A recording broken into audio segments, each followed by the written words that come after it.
Cuando le haga así es que ya va a entrar el doctor.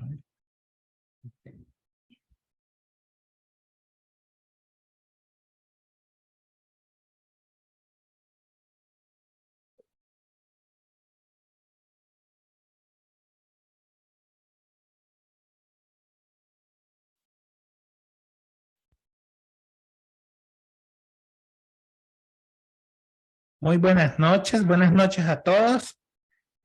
Vamos a iniciar una edición más de Medicina al Día con el doctor Colson.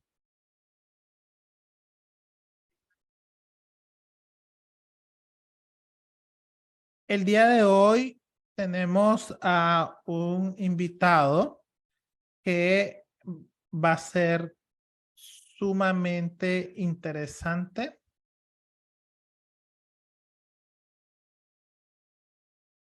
Es el doctor Joaquín Morales, él es cardiólogo.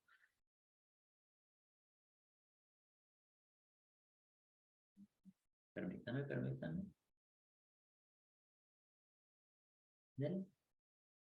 Y vamos a hablar de un tema que es de suma importancia del día a día, ya que representa uno de los factores de riesgo cardiovasculares más importantes, como es la hipertensión arterial.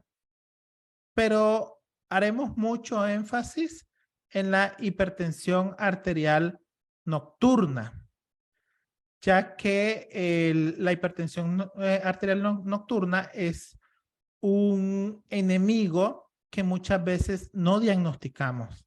En general solemos hacer diagnóstico de la hipertensión diurna. Sin embargo, si nosotros pensamos en todas las enfermedades que acontecen durante el sueño, la hipertensión es una de ellas. Ya sabemos todos estos fenómenos de hiper que se dan.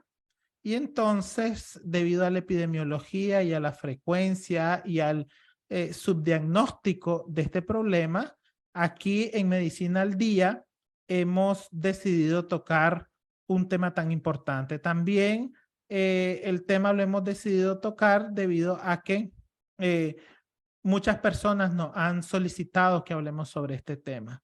Sin más preámbulo, vamos a presentar al doctor. Doctor, buenas noches. Muchas gracias por la entrevista.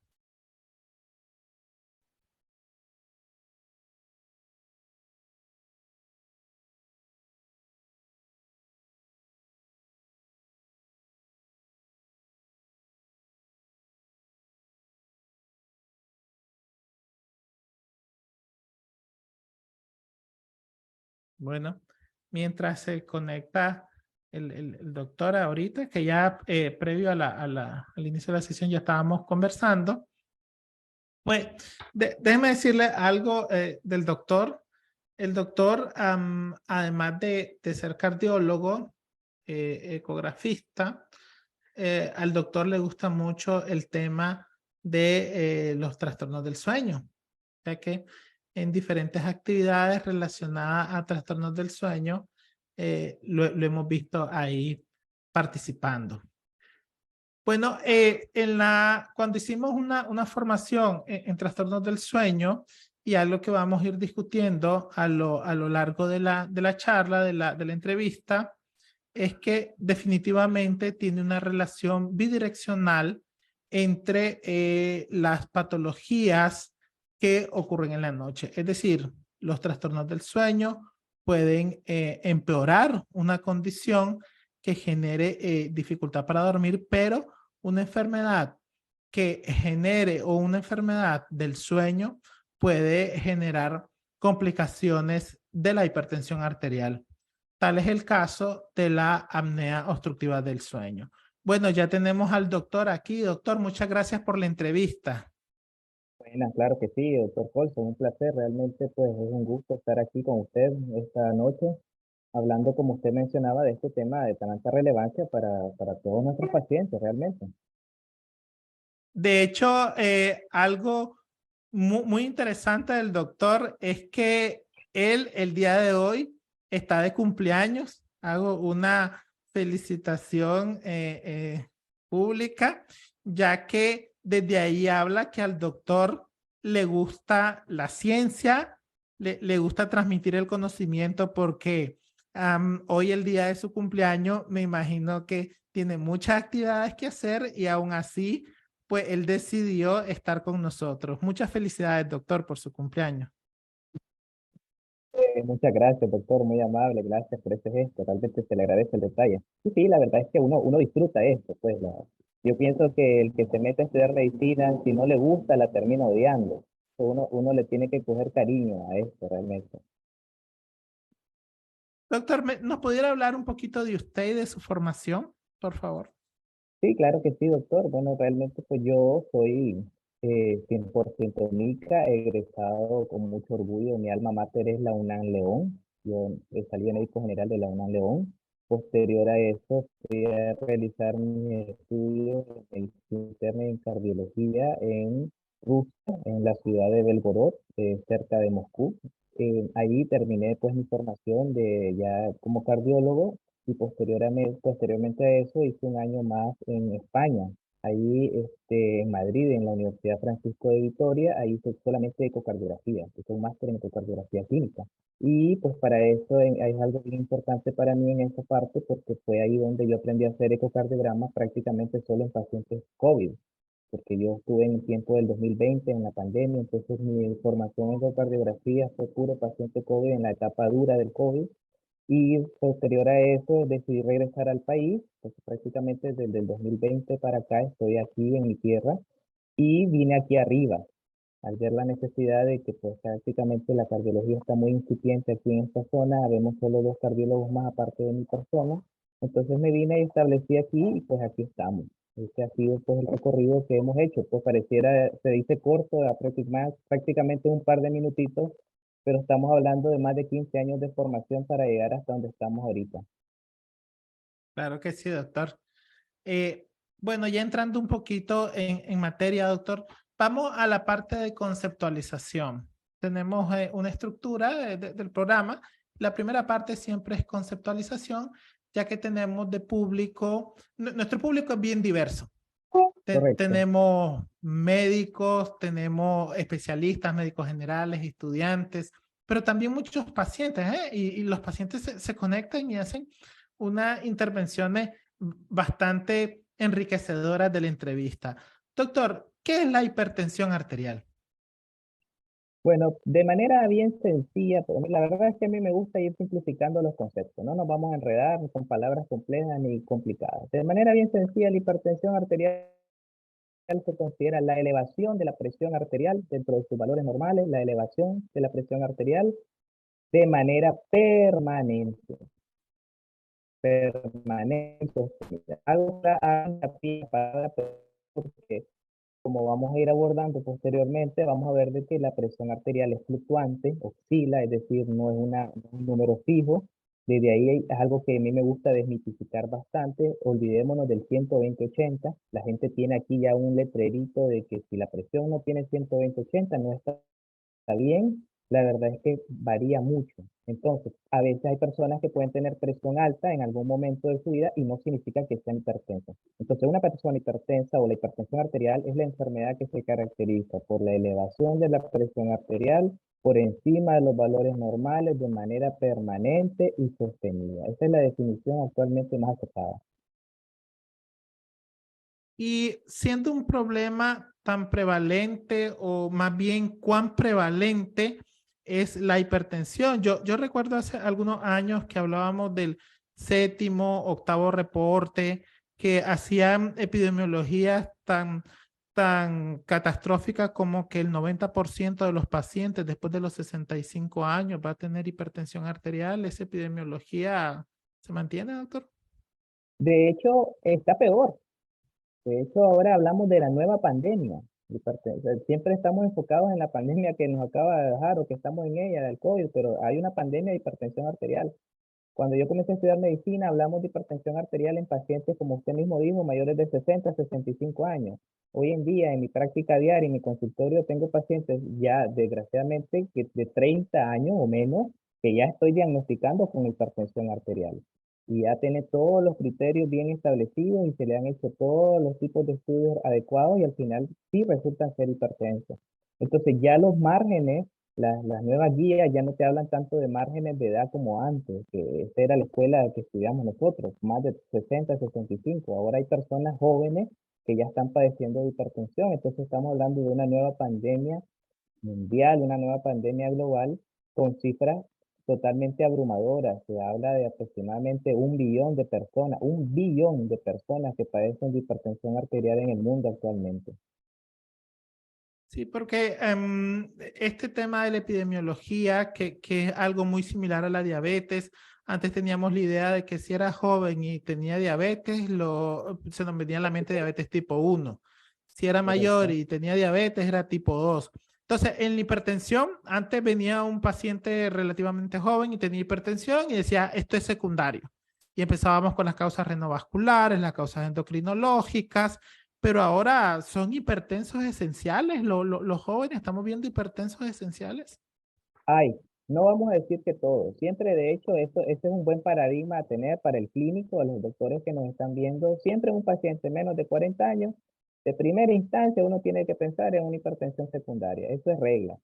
Sin embargo, cuando uno va descalfando todas las causas, y como usted mencionaba, las renales, las causas endocrinológicas, las causas hormonales, todas las causas, incluso los factores hereditarios, que también tienen un factor importante en la hipertensión esencial o primaria, al final uno va por descarte, y al final te das cuenta de que el paciente está hormonalmente bien, sus problemas renales están bien, no tiene aterosclerosis juvenil, es decir, el paciente realmente tiene una hipertensión esencial, una hipertensión primaria. Y la verdad es que después de hacer un proceso diagnóstico bastante extenso, porque ese es otro paradigma que yo estoy tratando de romper en mi consulta diaria, todavía existe hoy en día mucho clínico de que una toma de presión arterial ya le pone el rotulito al paciente hipertenso. Y un paciente joven, cuando nosotros le ponemos ese rotulito de hipertenso, ya lo estamos condenando a tomar una pastilla hipertensiva de por vida. Entonces, cuando hacemos todo el análisis y descartamos que al final no es secundaria, entonces ahí sí, hasta entonces, después de cierto proceso, nosotros podemos decir, bueno, este paciente realmente es un paciente con hipertensión primaria o hipertensión esencial. El tema de la presión arterial no es per se el aumento de la presión, que pueden dar síntomas. Ya sabemos que hay pacientes asintomáticos. En realidad, ¿cuáles son las complicaciones y las complicaciones más temidas de la hipertensión arterial, doctor? Hablando de los síntomas antes de las complicaciones, es importante hablar, doctor Colson, de que el 90% de los pacientes no tienen síntomas. Eso es algo que es importante aclararlo. El paciente generalmente que ya viene con cefalea, con dolor de cabeza, con presión orbital, presión en los ojos, dolor de cabeza en la nuca, el paciente que ya siente mareo, que siente bochorno, que son los síntomas que son más referidos en los libros para el mismo paciente, son pacientes que ya tienen hipertensión por varios años. Pero en las etapas iniciales de la hipertensión arterial, hoy en día se habla de que el 90% de los pacientes son asintomáticos.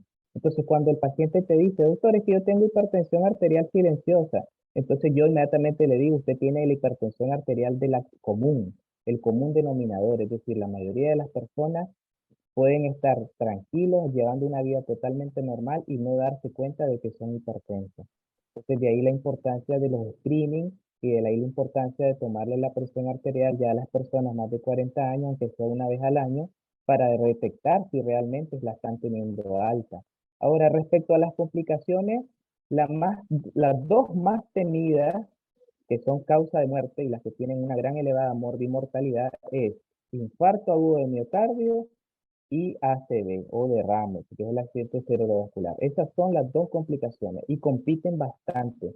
De hecho, las nuevas guías dicen que ya aproximadamente más del 50%, un 55-60% son ACV, la complicación número uno. Y después el resto puede ser por infarto, son las dos más temidas. Ahora, ya complicaciones menos prevalentes o menos frecuentes, pues ya tenemos pacientes con daño renal, tenemos también pacientes con la asociación de la hipertensión diabetes, es decir, van muchos pacientes de la mano, el paciente hipertenso, hay que hacerle un workout, por lo menos un estudio de glicemia en ayunas para descartar diabetes, pero las dos complicaciones que afectan a la gran mayoría de pacientes, vuelvo y repito, siempre va a ser al derrame, ACV y el infarto agudo del miocardio, y son las más temidas de hecho. ¿Cómo se diagnostica la hipertensión arterial? Yo recuerdo, y en lo particular, no soy muy fan de eso, ya de que usted y yo somos los que atendemos las consecuencias de la hipertensión arterial, ¿verdad? Y Claro, un dato interesante, ayer nos llegaron al hospital 9 EBC en el turno, 9. 9 eventos Entonces, cerebrovasculares en un turno. en una noche. Imagínense haciendo la estadística en todas las noches, en 365 noches que tiene un año, ¿cuántas ECV no tendrá? Sí, fíjese, doctor, que ese tema de mandar al paciente una semana a tomarse la presión 2 veces al día, creo que es impreciso. Usted me corrige, porque primero tiene que ver con algo del dispositivo, en qué contexto se tomó la muestra, el examinador. Así que la pregunta aquí sería, ¿cómo se diagnostica y la hipertensión arterial? Y si es preciso esto de enviar al paciente a una farmacia a tomarse una semana la presión arterial. Nosotros los cardiólogos hoy en día tenemos tres métodos diagnósticos para el establecimiento de la presión arterial. Voy a ir desde el mejor hasta el peor. O más bien hagamos una inversión, vámonos del peor al mejor. El peor, doctor, usted está en toda la razón. Lo peor que uno puede hacer para diagnosticar la hipertensión arterial es mandar al paciente a tomarse la presión 3, 4, 5, 6, 7 días. No hace la diferencia, entre más días no hace la diferencia. Y las razones son bastante claras, específicas, las guías se las refieren. En primer lugar, la validez o la validación del instrumento que está tomando la presión arterial.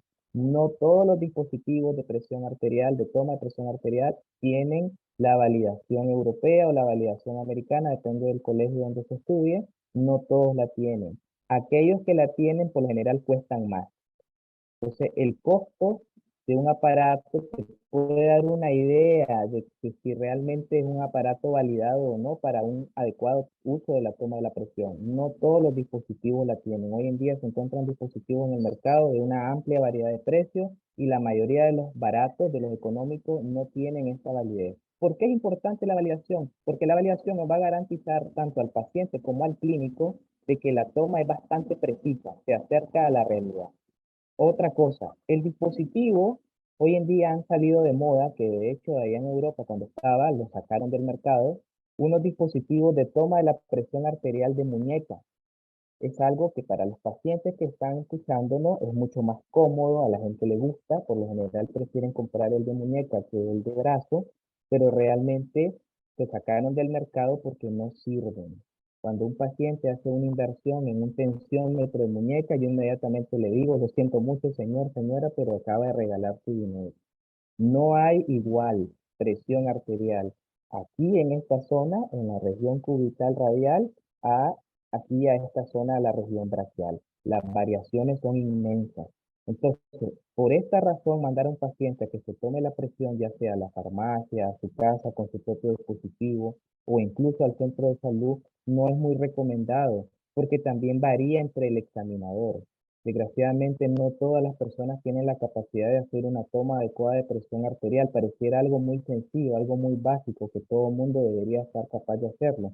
Pero muchas veces cuando la persona va a un lugar, cuando toda una persona tiene una cifra, después al día siguiente ya no está esa misma persona, está otra persona, obtiene una cifra diferente. Entonces, por eso es que este método ya prácticamente está en desuso. Todavía yo sé que nosotros tenemos que usarlo porque es un método bastante económico, es bastante factible, esas son las ventajas que tiene, pero como acabo de mencionar, tiene un sinnúmero de desventajas que al final no nos permiten hacer diagnósticos precisos. Este es el primer método diagnóstico, doctor. El segundo método diagnóstico es el método que hacemos nosotros los doctores en la clínica, y tiene ciertos parámetros que hay que respetar. Nosotros los doctores, para poder tomar adecuadamente la presión, y de hecho pues hay una clase inmensa de eso, solamente voy a mencionar los 3 puntos básicos. El paciente tiene que haber descansado al menos 5 minutos antes de que se le tome la presión. Es decir, si el paciente llega caminando al consultorio e inmediatamente lo sentamos y le tomamos la presión, no va a ser válida. En segundo lugar, el paciente no tiene que haber consumido sustancias estimulantes como café o cigarros. Si el paciente fuma, ahí nomás se fumó un cigarrito en el parqueo o se acaba de beber una tacita de café al menos media hora antes de la toma de la presión, la toma de la presión en el consultorio no va a ser adecuada. Y finalmente, colocar al paciente de manera óptima en el momento que vamos a tomar la presión. ¿Cuál es la forma óptima? El paciente tiene que estar sentado en una silla, preferiblemente no encima de la camilla. Pareciera mentira, pareciera un dato que no tiene importancia, pero si lo ponemos en un lugar alto como es la camilla y lo ponemos en un lugar sentado, hay variabilidad. En segundo lugar, tiene que ser tomada en los dos brazos. Yo sé que la mayoría de nosotros estamos ocupados, tenemos muchos pacientes, no nos da tiempo a veces, pero es necesario tomarse esos minutitos para tomar la presión tanto en el brazo derecho como en el brazo izquierdo. Y en tercer lugar, la forma óptima es colocar el tensiómetro, el manómetro, el brazalete a nivel del brazo, y el manómetro tiene, no sé si sea que tiene una cosita con una pestañita donde es la ubicación del manómetro, ahí se tiene que poner.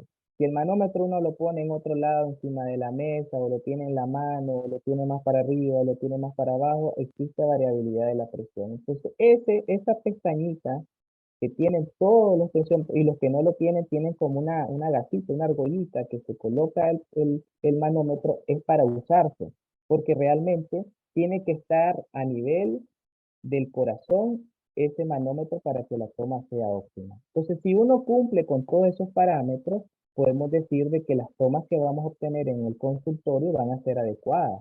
Ahora bien, una toma de presión alta en una consulta no es diagnóstico. Es decir, si yo tengo un paciente que me llegó por primera vez y yo hago todas las medidas que acabamos de hablar y obtengo presiones altas, cifras altas, yo no le voy a decir a ese paciente, señor, señora, usted es hipertenso. Simplemente tengo que poner un ojo. Y ese ojo significa que yo le tengo que citar al paciente en aproximadamente una semana, no mandarlo a su casa que se tome la presión, sino que citarlo en una semana y volver a tomar todas las medidas correspondientes. Y si ya en la segunda toma ese paciente persiste con cifras de presión alta, entonces ahora sí, ya le puedo decir, señor, señora, usted ya hay altas probabilidades de hipertenso. Aprovecho también esta cita para mandar todos los exámenes, descartar hipertensión secundaria, pero realmente este es el método que recomienda la Sociedad Europea de Cardiología. Este es el método validado para el clínico. Este es el segundo método que tenemos. Ya hablamos del método en casa, que es la toma de presión, ese es el más inferior de todos. Ya hablamos del método clínico, del que hacemos nosotros los doctores. Y el método por excelencia, que es tema de hoy también, porque es hipertensión nocturna, solamente se puede diagnosticar a través de la monitorización ambulatoria de la presión arterial o MAPA.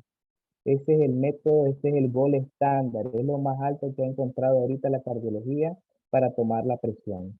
Ese es un dispositivo electrónico que el paciente se lleva a su casa unido a un brazalete y él se encarga de hacer todo el trabajo. Cada 30 minutos le está tomando la presión al paciente y finalmente al día siguiente el estudio es por 24 horas, lo colocamos hoy, lo retiramos mañana y al final nosotros recibimos el instrumento, lo colocamos en la computadora a través de un software del dispositivo y ahí obtenemos el diagnóstico. Entonces, estos son los 3 métodos diagnósticos, doctor, que actualmente existen para la toma de la presión arterial. Claro que sí. Doctor, ¿y tiene alguna relevancia, por ejemplo, ese paciente que nos llegó al consultorio y encontramos presión alta y al examinarlo encontramos que hay una retinopatía? Al realizar el electrocardiograma miramos que hay algo de hipertrofia al ventrículo izquierdo. Digamos, son métodos indirectos que nos dicen que eso no sería de ahorita. ¿Eso es válido? Claro, claro. De hecho, este es el daño a órgano diana o daño a órgano blanco. Cuando ya tenemos daño a órganos blancos en la clínica, ya no vamos a hacer lo que acababa de mencionar anteriormente. Esto es válido solo en el paciente que todos los exámenes van bien. Lo único alterado es la presión elevada.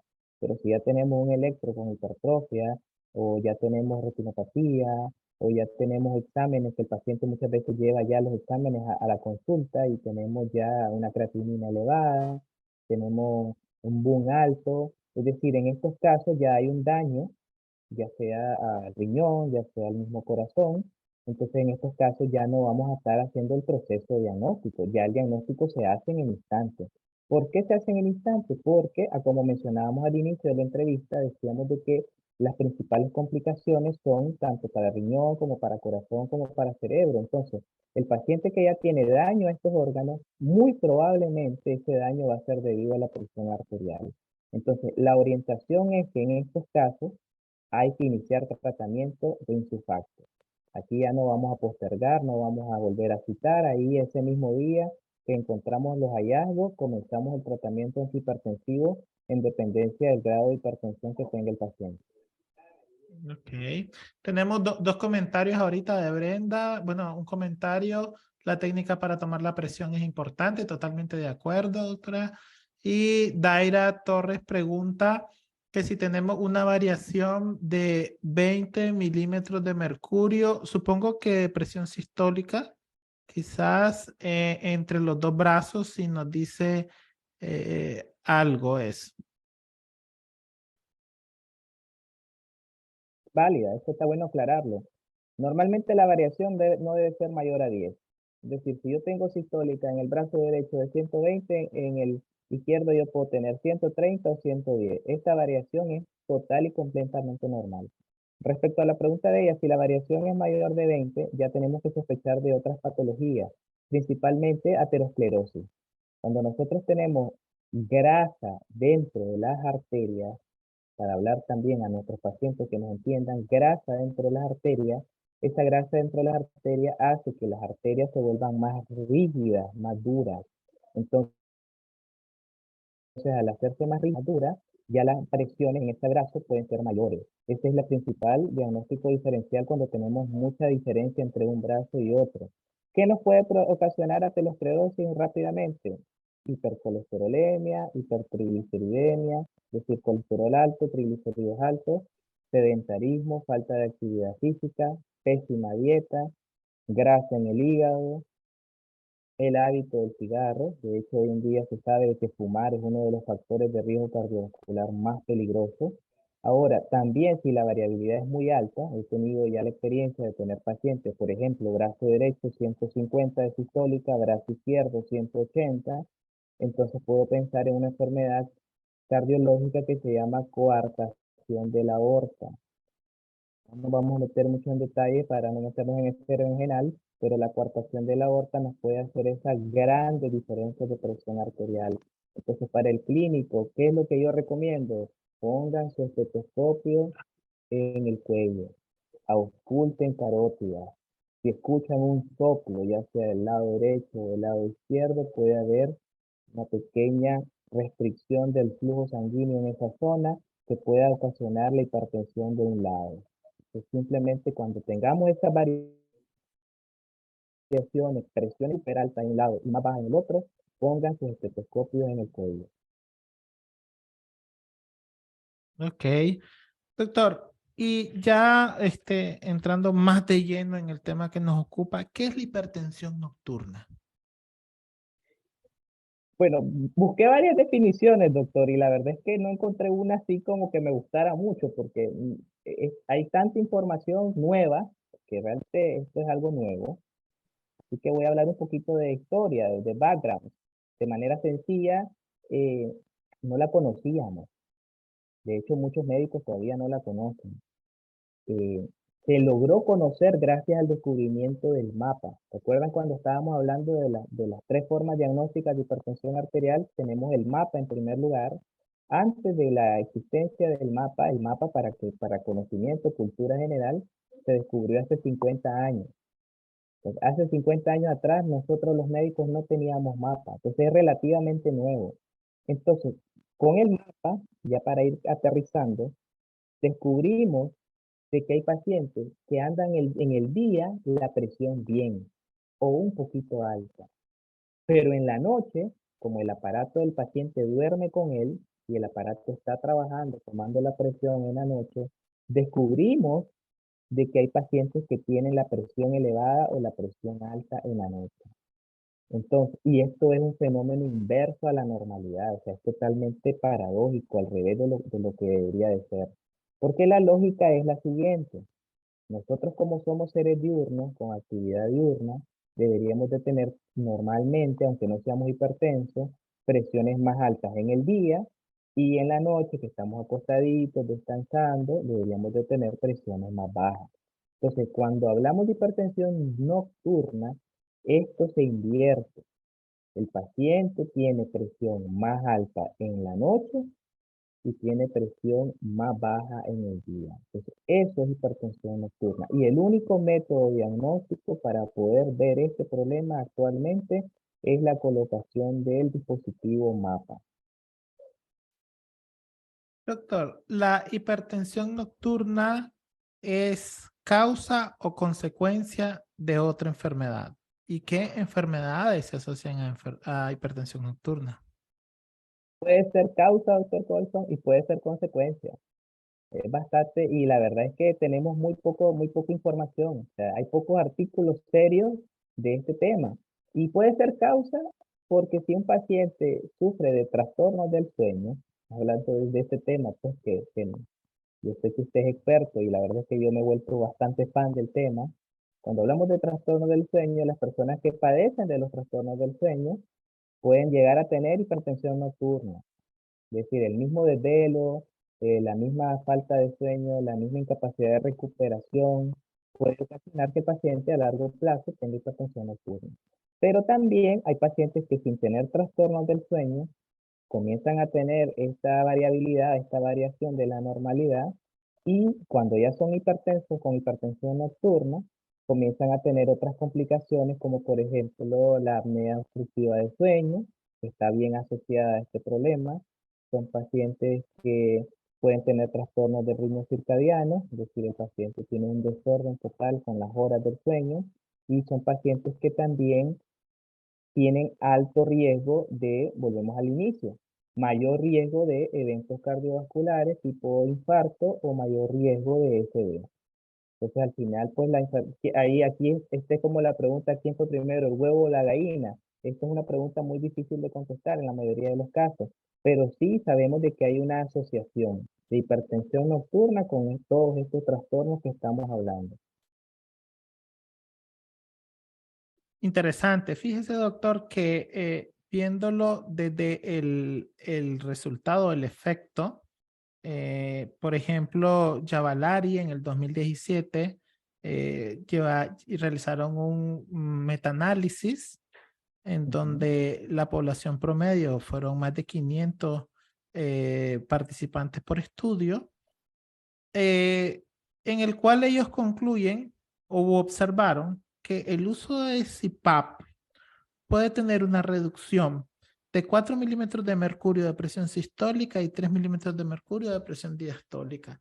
Pero lo más interesante de esto es que el grupo que era más resistente al tratamiento, el efecto del CPAP fue mejor, llegando en algunos casos, en un estudio bastante interesante, que tenían pacientes revascularizados de cardiopatía isquémica, de infartos, que además eran hipertensos. El 64% de los pacientes tuvieron reducciones de presión arterial tan altas como de 7 milímetros de mercurio de presión sistólica y 5 milímetros de mercurio de presión arterial diastólica.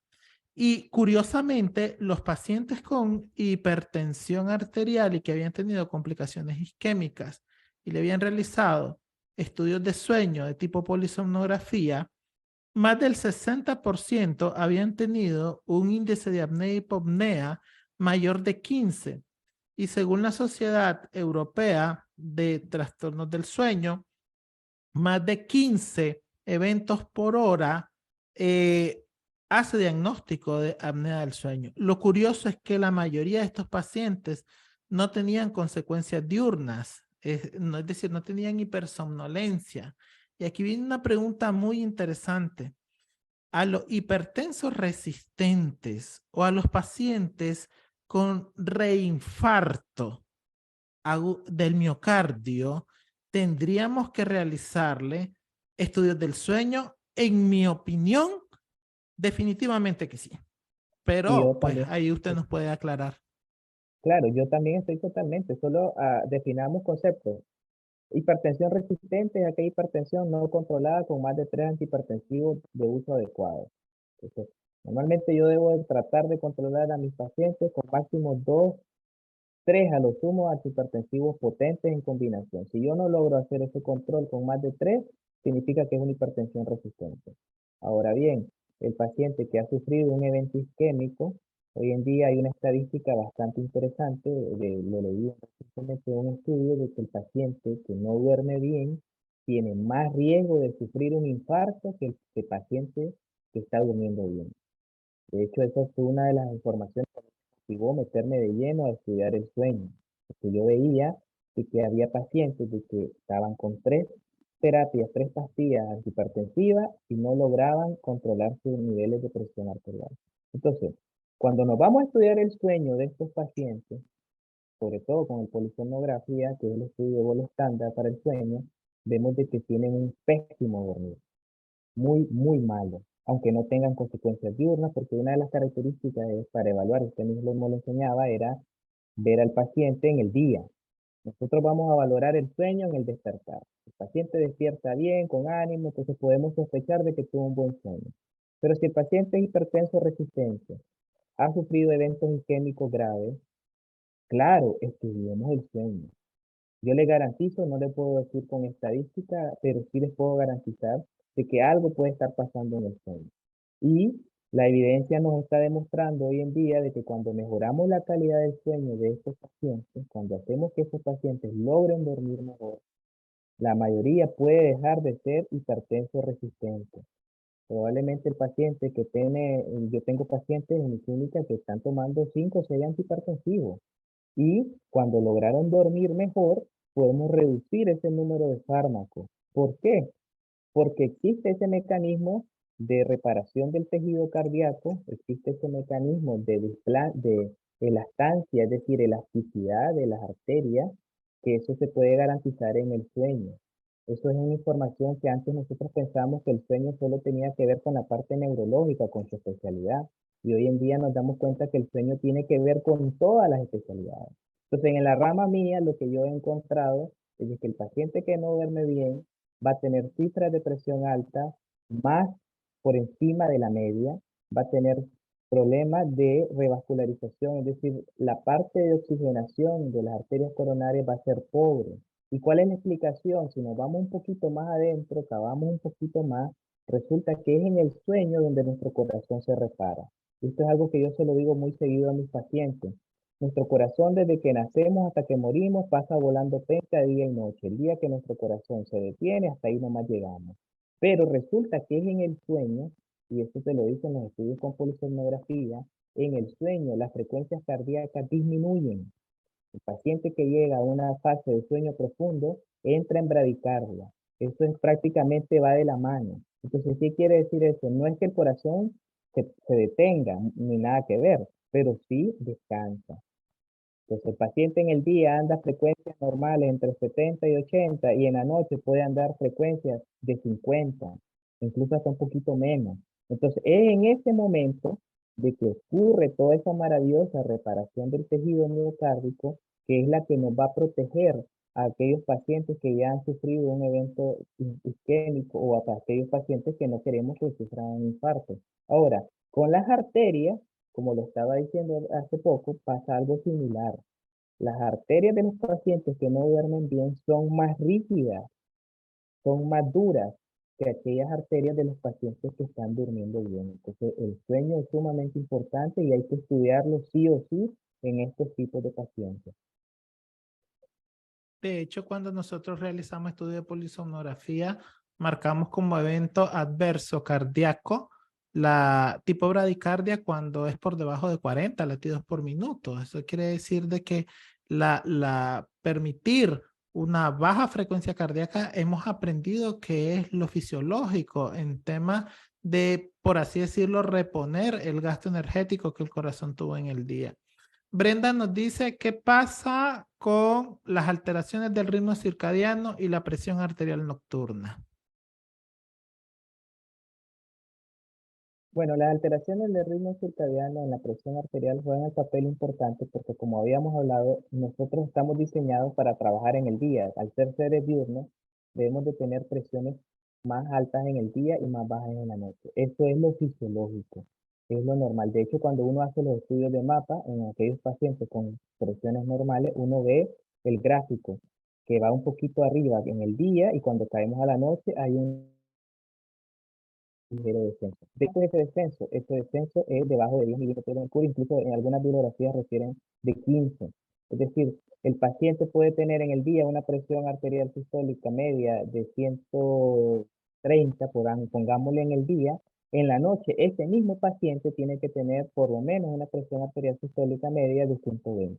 No sé si se entiende ese descenso que debe de haber de manera fisiológica. Entonces, en las alteraciones del ritmo circadiano, existe un patrón invertido. Aquí ya hablamos ya de los términos nuevos, esos que se han acuñado, Dipper, no Dipper, el paciente Riser. Es decir, existe esa inversión.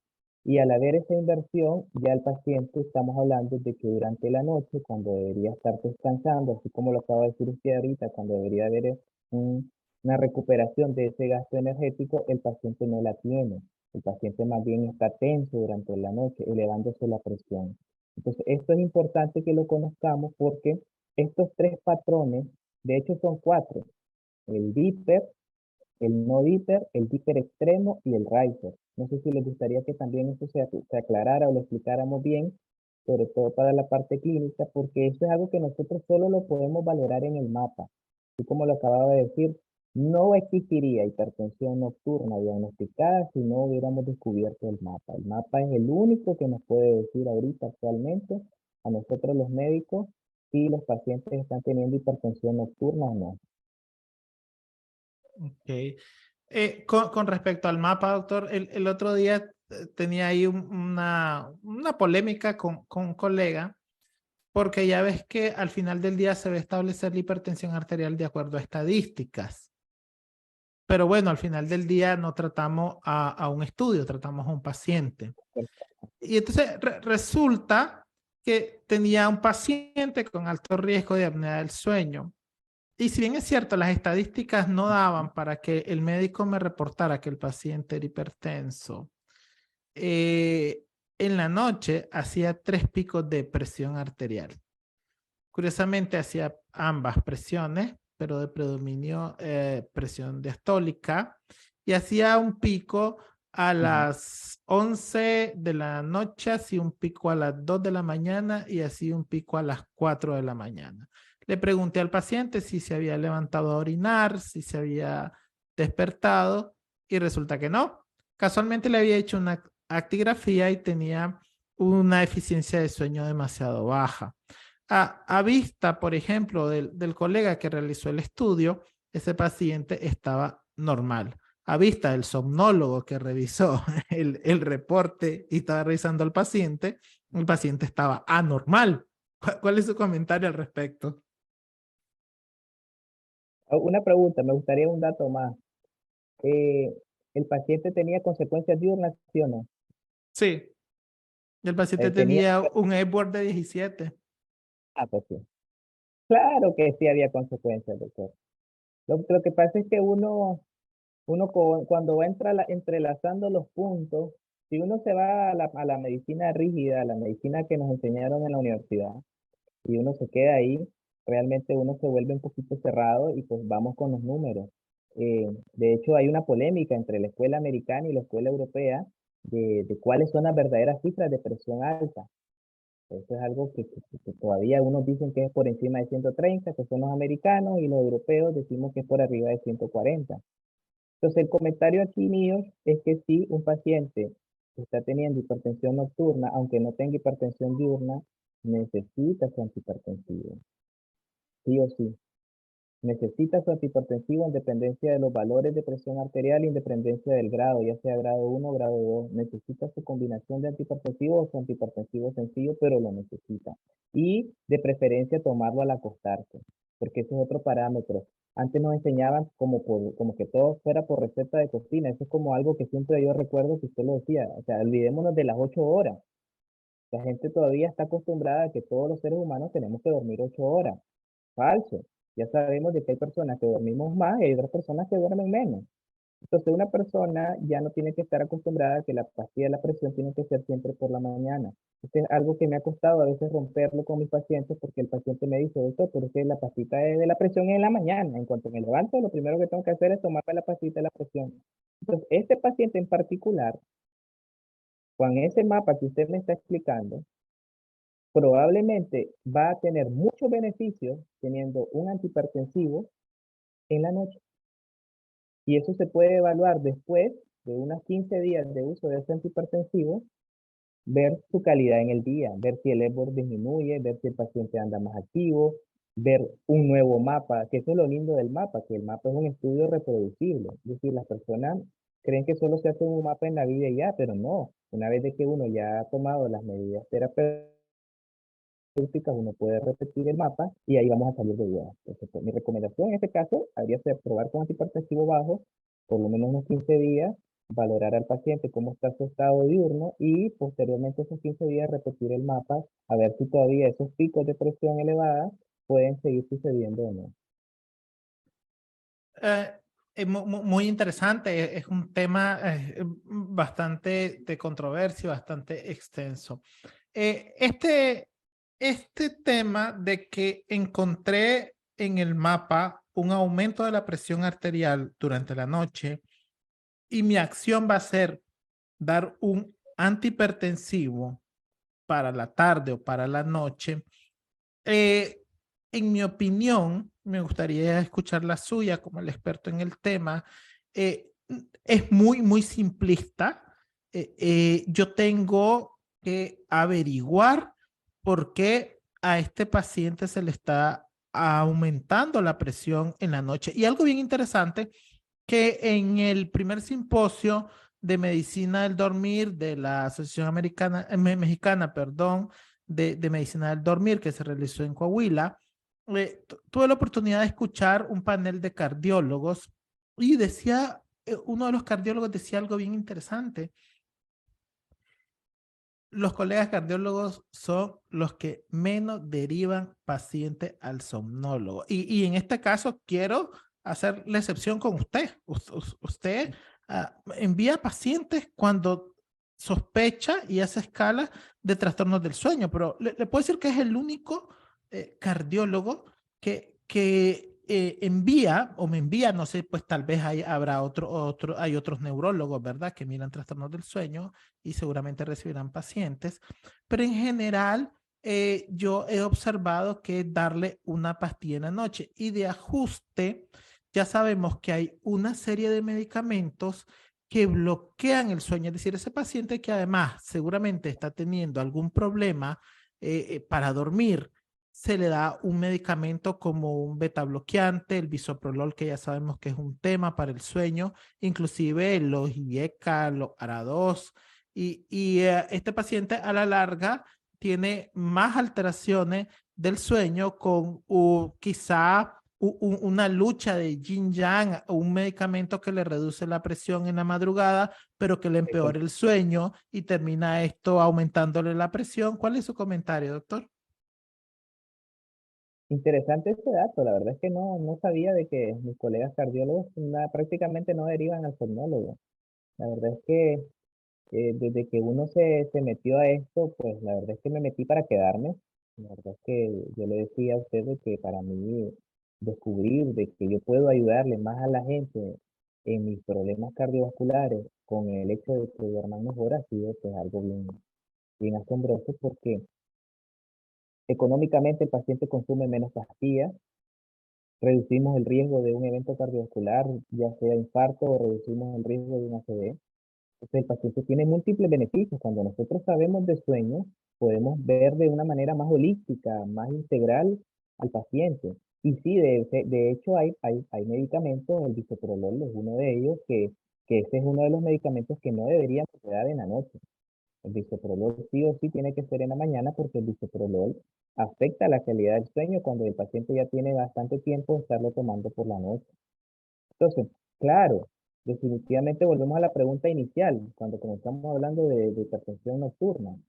¿Qué fue primero? ¿La hipertensión nocturna? ¿La hipertensión nocturna apareció primero o fue una consecuencia de? Entonces, aquí en estos casos, definitivamente es importante la valoración del somnólogo. Por esa razón, yo siempre cuando tengo pacientes así, se lo derivo a usted en estos casos. Ahora, el paciente, primero uno hace un abordaje con ellos, trata de mejorar hasta donde puede con ellos las características del sueño del mismo, pero si el paciente aún así no mejora, esta derivación es muy importante porque con esta derivación yo me voy a dar cuenta o voy a tener una mejor idea de si su problema de hipertensión es consecuencia de su trastorno del sueño o viceversa. Si primero apareció la hipertensión y después comenzaron los trastornos del sueño. Entonces, la verdad es que yo creo de que uno como médico, pues uno nunca deja de aprender. La verdad es que uno en la universidad, en nuestra residencia, en nuestro fellowship, uno recibe las bases que le van a permitir a uno pues, ejercer la clínica, pero uno conforme va avanzando, conforme su experiencia, conforme los casos que va viendo, uno va viendo la necesidad de ir ampliando sus conocimientos, que es exactamente lo que me pasó a mí. Pues yo tenía cualquier cantidad de pacientes que no me mejoraban con varios antihipertensivos, seguía al pie de la letra la guía, hacía los ajustes necesarios de dosis, los iba llevando en escalonada y el paciente no mejoraba. Hasta que de repente uno dice, bueno, ¿qué está pasando con este paciente? Entonces viene la pregunta del millón, y es una pregunta que, y como usted en el curso de trastornos del sueño nos dijo que lo hiciéramos, a las personas que nos están escuchando, yo siempre les invito a hacer. ¿Cómo está durmiendo? ¿Está durmiendo bien? O sea, una sencilla pregunta que no sé pues hasta qué punto, qué tanto lo harán nuestros colegas, no tengo las estadísticas. De hecho, sería interesante, doctor, que hiciéramos un estudio de cuántos doctores en la consulta le preguntan al paciente cómo duerme. Una pregunta interesante. ¿Usted duerme bien? Entonces, desde ahí, cuando yo comencé a hacer esa pregunta, ya hace un año más o menos, me doy cuenta de que muchos de mis pacientes, sobre todo aquellos pacientes difíciles de controlar, me dicen, doctor, yo no duermo bien. Doctor, dice que yo me desvelo. Doctor, dice que yo me acuesto a las 10 y son las 12 y no me he dormido. Tengo una latencia prolongada del sueño. Doctor, dice que yo me duermo ahí nomás. Apenas pongo la cabeza, ¡pum!, me quedo dormido. Pero a las 2 3 de la mañana me despierto. Después me vuelvo a dormir un ratito y a las 4 o 5 me vuelvo a despertar. Entonces, dice uno, bueno, vamos a ayudarle con su sueño, vamos a ver de qué manera le mejoramos el sueño. Y después viene lo bonito, porque cuando ya uno le logra mejorar la calidad del sueño a estos pacientes, el paciente no solamente mejora sus números, es lo que usted decía, nosotros no somos médicos de cifras, médicos de estadísticas, somos médicos de personas. Se le ve en la cara al paciente, y el paciente en sus próximos seguimientos ya llega más sonriente, más contento. Ah, doctor, mira qué rico, dormí anoche, y tengo varios días de estar durmiendo bien. Entonces, el estado anímico es mucho mejor en estos pacientes. Entonces, eso es lo que siempre ahora invito a los colegas, de que pregunten, ¿cómo está durmiendo? ¿Tiene problemas para dormir? ¿Duerme bien? Esa sencilla pregunta te puede llevar a un bagaje de conocimiento enorme que va a ser al final en beneficio para el paciente. Claro que sí. Doctor, ¿quiénes son los pacientes más vulnerables a tener trastorno de hipertensión nocturna? En primer lugar, el paciente obeso. El paciente con índice de masa corporal grandes, más de 30, son pacientes muy vulnerables a la hipertensión arterial nocturna. El paciente que tiene TAOS ya diagnosticado es propenso. De hecho, parte del abordaje completo del TAOS, estaba leyendo la última vez, de que incluye el mapa. El SAO ya sabemos, la apnea obstructiva del sueño es una enfermedad del neumólogo, prácticamente de ellos, pero sí incluye mapa. A estos pacientes obligatoriamente sí o sí hay que hacerle mapa. El paciente que tiene ya problemas anatómicos en la respiración, en la vía aérea superior, es un paciente que está ya predispuesto a hacer hipertensión nocturno. El paciente muy mayor, paciente mayor, recordemos de que hay una gráfica muy bonita de las sociedades de sueño donde te van presentando la cantidad de horas que duerme uno al nacer y con las cantidades de horas que duerme uno ya cuando está mayor. Entonces el paciente entre menos horas duerma, es decir, entre mayor sea, se va a dormir menos. Y el paciente ya, yo tengo adultos mayores en la consulta de 80 90 años que solo duermen 3 4 horas. Estos pacientes, aunque logran recuperar muchas veces y se sienten bien después de sus 3 4 horitas, pueden estar predispuestos a hacer una hipertensión nocturna. Entonces también está indicado el mapa en estos pacientes. Generalmente estos son los grupos en los que uno tiene que tener en mente: voy a hacerle un estudio del mapa, aunque en el día tenga bien controlada la presión, aunque con la pastillita tenga suficiente la presión bien controlada en el día, que es la que nosotros normalmente valoramos. Es bueno hacer el mapa para descartar una hipertensión nocturna en estos pacientes. Ok. Alguien preguntaba al público cuándo detener el CPAP. Yo creo que esa es una pregunta como muy de sueño, ¿no? Bueno, el CPAP va a depender de la causa de la apnea del sueño. Muchas veces el paciente que obeso y logra, tras un programa, porque nunca lo logra solo, revertir esa obesidad y tras un estudio polisomnográfico, revirtió la apnea obstructiva, revirtió los síntomas diurnos, pues podría intentarse el retiro. Otra cosa es que si fue por alteraciones anatómicas de la cavidad oral, es decir, una faringe cerrada, un Mallampati de 4, se puede inclusive a veces una cirugía y puede revertirse. Todo es que haya un programa y un manejo multidisciplinario, pero sí en un buen porcentaje de los pacientes el uso del dispositivo va a ser crónico. Doctor, sus comentarios finales. Bueno, para finalizar esta agradable entrevista, bueno, antes que nada, muchas gracias, doctor, por la oportunidad. Realmente pues, estoy muy contento de haber participado con usted en esta charla, que sea de beneficio para nuestro público, sobre todo para aquellos pacientes que nos están escuchando y para los otros colegas. Eh, Tres cosas. No diagnostiquen hipertensión de primas a primera. Tampoco el paciente se deje montar una etiqueta de hipertenso con solo llegar una vez a un médico y que le digan: tiene la presión alta, tome esta pastilla. Ese procedimiento yo estoy aterrado de lo muy común que es y lo muy frecuente que es. O sea, ponerle a un paciente hipertenso es un proceso, no es algo que se hace de insufacto. La única exclusión a la regla, porque siempre hay exclusión, de hecho la exclusión hace la regla, es, como usted bien lo mencionaba, el paciente que ya tiene daño a órgano diana. El paciente que te llega por primera vez y que ya tiene una hipertrofia cardíaca, una hipertrofia del ventrículo izquierdo, que ya tiene edema papilar, que ya tiene daño a órgano diana y está con presiones altas, ese paciente sí no le voy a postergar nada. Ese paciente yo le comienzo su antihipertensivo y le digo: ya, usted, señor, usted es hipertenso. Pero de lo contrario, no. Entonces, esa es la primera recomendación sumamente importante. Lo segundo, y aquí voy a meterme un poquito en controversia porque va a depender de la guía que lean. Si leen la guía americana, se van a dar cuenta de que en la guía americana más de 130 ya es hipertenso. Pero si leen la guía europea, de la cual yo pertenezco, más de 140 es hipertenso. Entonces, ¿por qué es controversial esto? Porque yo no le pongo hipertenso a un paciente que me mantiene cifras sostenidas de 130. Yo, la escuela mía, la escuela europea, no le ponemos hipertenso a un paciente debajo de 140. Entonces, ¿por qué hago el hincapié? Porque el tratamiento se tiene que comenzar, y eso es algo que lo dice también la guía americana, solo cuando el paciente, el tratamiento farmacológico, ¿verdad? La pastilla, solo cuando el paciente tiene por encima de 140. El paciente mantiene 130, 135, hasta 100, 140, pero no pasa de ahí. Ese paciente puede mejorar con cambios en el estilo de vida, que yo sé que muchas veces no los abordamos. Le decimos al paciente: coma bien, baje de peso, haga ejercicio, pero usted mencionó algo muy bonito ahorita. El paciente obeso no lo puede hacer solo, necesita ayuda.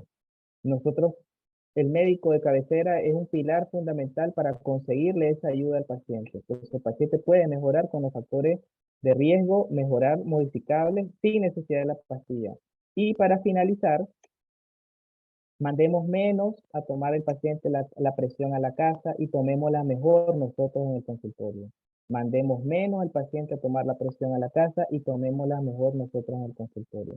Si nosotros le tomamos muy bien al paciente la presión en el consultorio, con todas las recomendaciones que ya hablamos el día de hoy, y lo hacemos de forma correcta, y si la encontramos alta y le damos cita en unos días, una semana y la volvemos a encontrar alta, entonces ahí sí hacemos el diagnóstico.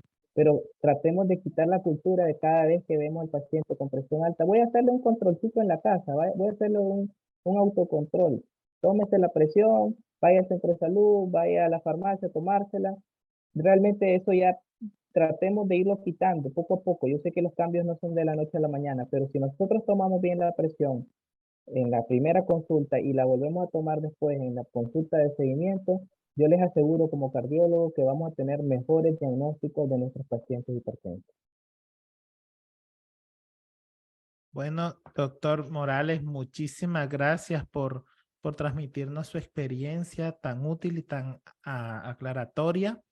Siempre aprendemos, ¿verdad? Un montón cuando traemos aquí al programa a gente con tantas competencias como usted. La verdad que reitero mis felicitaciones en su cumpleaños y tiene las puertas abiertas cuando usted quiera discutir un tema. Aquí Bueno, solo me dice y lo armamos. También le agradecemos a todas las personas que se conectaron y lo invitamos a compartir esta charla. Va a quedar en YouTube, lo buscan en mi canal con mi nombre. Agradecemos al equipo logístico que aunque no parece, pero es bastante trabajo. Agradecemos a los patrocinadores, agradecemos a Restaurante El Tizón allá en Estelí. Doctor, cuando vaya por allá, se va a comer el mejor lechón que hay en la zona norte, el bueno, Restaurante El Tizón, y también a Biomed, nuestro laboratorio que nos ayuda en la parte logística y en el local. Al doctor Alberto García, que es la parte técnica que nos colabora. Y pues vamos a seguir creciendo. Doctor, muchísimas gracias y buenas noches. ok, fue un placer.